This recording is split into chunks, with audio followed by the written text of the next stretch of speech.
बिस्मिल्लाहिर्रहमानिर्रहीम। अस्सलाम वालेकुम अज़ीज़ तलबा, मेरा नाम रईस अहमद है। मैं आपका दोहम जमात रियाजी का उस्ताद हूँ।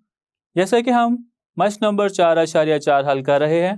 पिछले लेक्चर के अंदर हमने इसका चौथा सवाल हल किया, तो आइए इससे मज़ीद हम हल करते हैं और बढ़ते हैं हम वाइट बोर्ड की जानिब। आज के लेक्चर के अंदर हम सवाल नंबर 5 हल करते हैं। सवाल नंबर 5 के अंदर कहा गया है x⁴ बटा x⁴ जमा 2 का मुरब्बा को जुज़वी कसरों में तहलील करें। आइए अब हम सबसे पहले सवाल लिखते हैं। सवाल है x⁴ बटा x⁴ जमा 2 इस सारे का मुरब्बा। सबसे पहले हम यहाँ पे ये देखते हैं कि जो नाते कसर हमें दी गई है क्या वो वाजिब है या गैर वाजिब। उसके लिए हम शुमार कुनिंदा और मखरज दोनों का दर्जा देखेंगे। अगर हम यहाँ पे शुमार कुनिंदा का दर्जा देखें, शुमार कुनिंदा का दर्जा 4 है और मखरज का दर्जा देखें तो मखरज का दर्जा भी 4 ही आ रहा है। शुमार कुनिंदा और मखरज का दर्जा बराबर है, तो ये नातिक कसर गैर वाजिब है। अगर हमने जुज़वी तहलील करनी है तो सबसे पहले इसे वाजिब में तब्दील करना होगा, फिर ही हम इसे जुज़वी कसरों में तहलील कर सकते हैं। तो जुज़वी कसरों में तहलील करने के लिए या वाजिब में तब्दील करने के लिए हम तकसीम के अमल से गुजरते हैं।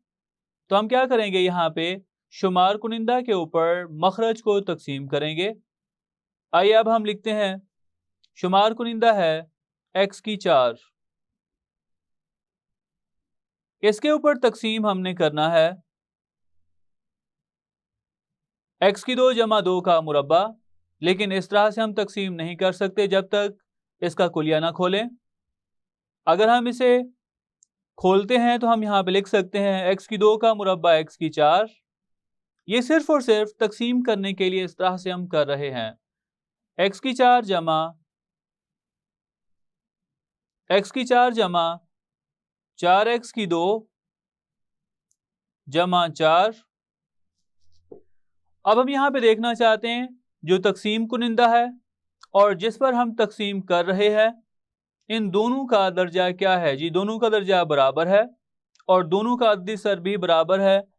अगर हमने इसको सिफर करना है या ख़त्म करना है तो हमें यहाँ पे 1 से ज़रब करना पड़ेगा। 1 से ज़रब करें तो हम यहाँ पे लिख सकते हैं x⁴ जमा 4x⁴ जमा 4।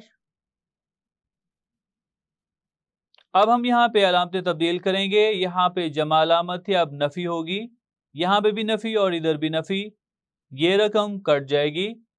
उसके बाद इसकी पहले जमा अलामत थी, अब नफ़ी हुई तो हम लिखेंगे नफ़ी 4x⁴। इसके बाद नफ़ी 4 के। इसको लिखने का तरीका किस तरह से वो हम जानते हैं। सबसे पहले हम हासिल किस्मत लिखते हैं, मतलब हम x⁴ बटा x⁴ जमा 2 इसका मुरब्बा को कुछ इस तरह से लिख सकते हैं। सबसे पहले हासिल किस्मत लिखें तो हासिल किस्मत रकम 1 आ रही है। उसके बाद हम बाकी लिखते हैं, यहाँ पे जमा अलामत लिखेंगे, बाकी है नफ़ी 4x⁴ नफ़ी 4, तो हम यहाँ पे लिखते हैं नफ़ी 4x⁴ नफ़ी 4। उसके बाद बटा x⁴ जमा 2 इसका मुरब्बा। अब हम यहाँ पे देखते हैं कौन सी कसर नातिक है। एक यहाँ पे हमारे पास कसरी हालत में नहीं है। कसरी हालत के अंदर आ रहा है नफ़ी 4x⁴ नफ़ी 4 बटा x⁴ जमा 2 का मुरब्बा। यहाँ पे देखें तो शुमार कुनिंदा का दर्जा 2 है और मखरज का दर्जा 4, तो ये वाकई इस नातिक कसर को वाजिब कसर हम कह सकते हैं और ये बन भी रही है। इसको हम नाम देते हैं मसावात 1 का। अब जो हमारे पास कसर नातिक कसर है उसकी हम जुज़वी तहलील करते हैं। तो हम यहाँ पे लिखते हैं नफ़ी 4x⁴ नफ़ी 4 बटा x⁴ जमा 2 इसका मुरब्बा। आइए अब हम इसकी जुज़वी तहलील करें तो हम लिख सकते हैं, क्योंकि नीचे जो हमारे पास 2 दर्जे कसी रकमी दी गई है उसकी तजदीद भी मुमकिन नहीं है, मुकर्रर भी हो रही है और 2 दर्जी भी है। इसकी जुज़वी तहलील किस तरह से करेंगे, हम इस दो दर्जी कसीर रकमी x की 2 जमा 2 को लिखेंगे और इसका जो दर्जा होगा वो 1 होगा, एक दफ़ा लिखेंगे। इसके ऊपर हम एक दर्जी कसीर रकमी लिखेंगे जो कि कुछ इस तरह से होगी ax जमा b, उसके बाद जमा अलामत। अब हम x की 2 जमा 2, इसका एक कुव्वतनुमा बढ़ा देंगे तो हम यहाँ पे लिखेंगे 2। इसके ऊपर हम यकदर्जी कसीर रकमी लिखेंगे। a और b मुस्तकिल मिकदारें उसमें इस्तेमाल हो चुकी हैं, अब हम c और d इस्तेमाल करेंगे तो हम यहाँ पे लिखते हैं cx जमा d। इसको हम नाम देते हैं मसावात 2 का। मसावात 2 को सादा मसावात की शक्ल में लाने के लिए इसे इज़ाफ़े अकल x की 2 जमा 2 का मुरब्बा से ज़रब करते हैं। तो हम यहाँ पे लिखते हैं तरफ़ैन को इज़ाफ़े अकल x की 2 जमा 2 इसका मुरब्बा से ज़रब करने से। और अब हम क्या करेंगे, इस रकम को या इस इज़ाफ़े अकल को हर रकम के साथ ज़रब करेंगे। हमने ज़रब किया तो लिखा x की 2 जमा 2 का मुरब्बा ज़रब नफ़ी 4x की 2 नफ़ी 4 बटा x की 2 जमा 2 का मुरब्बा बराबर है x की 2 जमा 2 का मुरब्बा ज़रब ax जमा b बटा x की 2 जमा 2 जमा x की 2 जमा 2 का मुरब्बा ज़रब cx जमा d बटा x की 2 जमा 2 का मुरब्बा। वो रकमें जो एक जैसी हैं वो हम यहाँ पे काट देते हैं, तो ये रकम x की 2 जमा 2 का मुरब्बा x की 2 जमा 2 के मुरब्बा से कट जाएगी। यहाँ पर x की 2 जमा 2 इसके मुरब्बा से कट जाएगी और यहाँ पे x की 2 जमा 2 का मुरब्बा x की 2 जमा 2 के मुरब्बा से कट जाएगी। लेफ्ट साइड के ऊपर बाकी रकम बच जाएगी नफ़ी 4x की 2 नफ़ी 4 और ये बराबर होगा ax जमा b ज़रब x की 2 जमा 2 जमा cx जमा d के। यहाँ पे कोई यकदर्जी कसीर रकमी चूँकि मौजूद नहीं है तो हम ज़ीरो का तरीक़ेकार इस्तेमाल नहीं करेंगे a, b, c और d की कीमत मालूम करने के लिए। अब हम इस मसावात को हल करते हैं और इन दोनों रकमों को आपस में ज़रब करते हैं। तो हम यहाँ पे लिखेंगे नफ़ी 4x की 2 नफ़ी 4 ये बराबर है ax को x की 2 के साथ ज़रब करें तो जवाब होगा ax की 3। उसके बाद ax को 2 के साथ ज़रब करें तो जवाब होगा 2ax। b को x की 2 के साथ ज़रब करें तो जवाब होगा bx की 2। उसके बाद b को 2 के साथ ज़रब करें तो जवाब होगा 2b जमा cx जमा d के। अब हम राइट साइड के ऊपर देखें तो सबसे बड़ा कुव्वतनुमा या सबसे बड़ा दर्जा 3 है, लेफ्ट साइड के ऊपर मौजूद नहीं है, तो वो रकम हम यहाँ पे लिखेंगे लेकिन उसका अदीसर सिफर होगा। तो हम यहाँ पे लिखते हैं सिफर x की 3 नफ़ी 4x की 2, x वाली रकम नहीं है तो हम यहाँ पे लिखते हैं जमा सिफर x नफ़ी 4 ये बराबर आ रहा है ax की 3 फिर जमा bx की 3 माफ़ कीजिएगा ax की 3 फिर जमा bx की 2। इसके बाद x वाली रकमें लिखते हैं तो 2ax जमा cx है तो दोनों में से x मुश्तरक लें तो हम यहाँ पे लिख सकते हैं 2a जमा c ज़रब x और आखिर में मुस्तकिल मिकदारें जो कि हैं 2b जमा d के। आइए अब हम x की 3 x की 2 x और मुस्तकिल मिकदारों इनको बराबर लिखते हैं।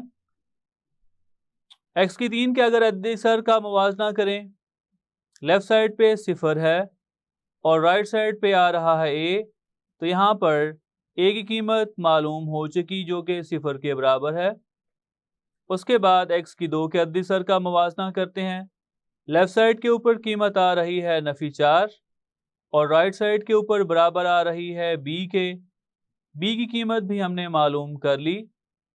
अब हम मालूम करते हैं c और d की कीमत। उसके लिए x के अदीसरों का मुवाजना करते हैं, लेफ्ट साइड के ऊपर सिफर आ रहा है और ये बराबर है 2a जमा c के। अगर हम यहाँ पर ए की कीमत दर्ज करते हैं। ए की कीमत 0 के बराबर है तो हम लिखेंगे 2 ज़रब 0 जमा सी। तो वाज़े तौर पर सी की कीमत बराबर आएगी 0 के। अब हम डी की कीमत मालूम करते हैं।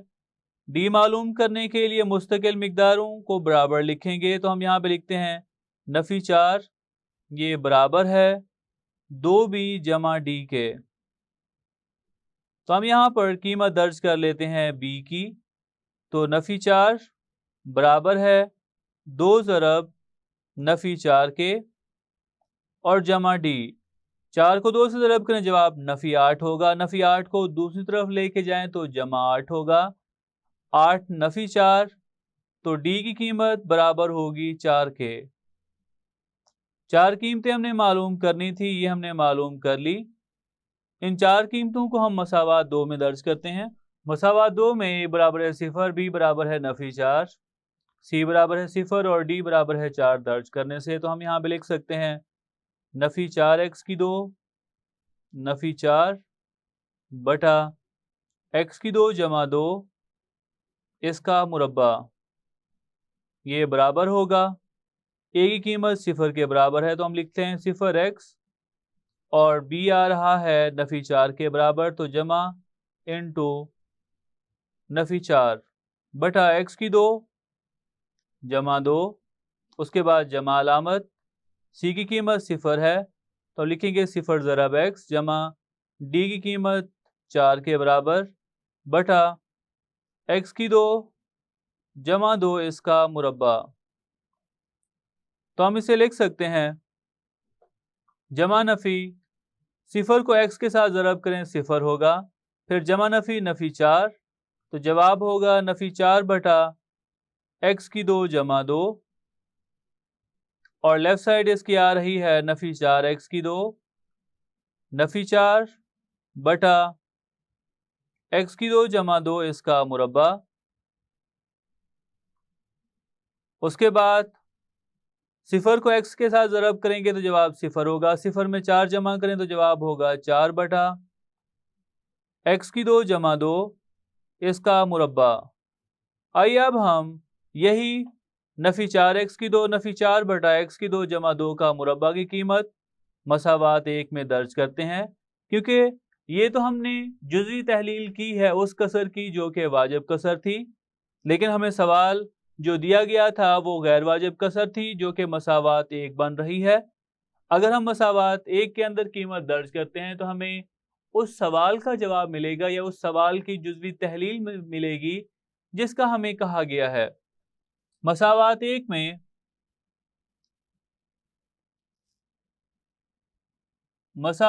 में दर्ज करने से या हम लिखते हैं मसावात 1 की रूह से।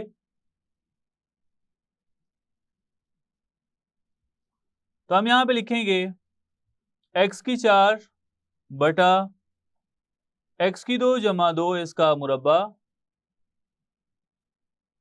ये बराबर है पहली रकम 1 है, फिर नफ़ी 4 बटा x की 2 जमा 2 उसके बाद जमा 4 बटा x की 2 जमा 2 इसका मुरब्बा।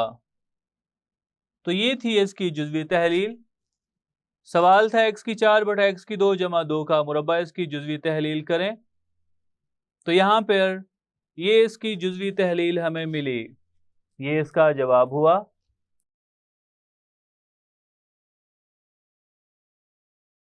तो ये था हमारा आज का लेक्चर जिसमें हमने मश्क नंबर 4.4 का 5वां सवाल हल किया।